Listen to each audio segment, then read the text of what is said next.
续来看这个嘉义六卡乡的蒜头村有一间菜馆行，伫个6月22日开出着威力彩的头奖6亿8300万。事后有风声，讲是当地一个60多岁阿伯得这个头彩，讲这个阿伯得奖了后，主动来联络着管位村长发红包给弱势家庭。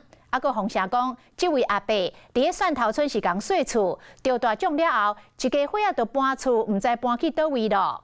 这个种种的传言，嘛，互在地人更加相信讲，就是这位阿伯得头彩。100万！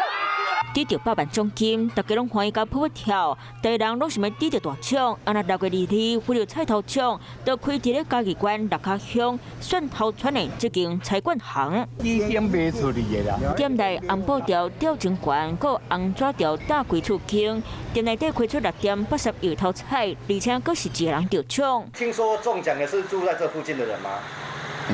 听说啦，我不知道啦，我只知道有人中啊。到底得奖的人是谁？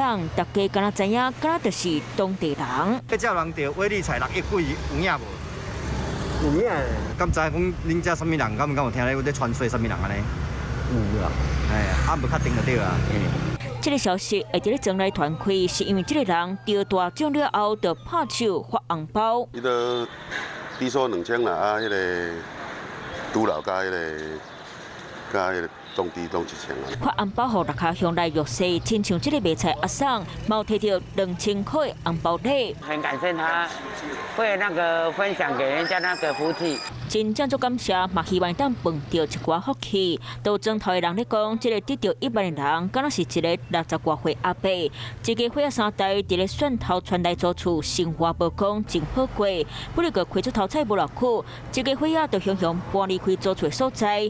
得奖的代志公开，毛厝边头背拢听甲有够兴奋的。Hello， 我是易景，想要抢先掌握最及时的新闻资讯吗？赶快订阅、按赞、开启小铃铛，锁定华视新闻的 YouTube 频道。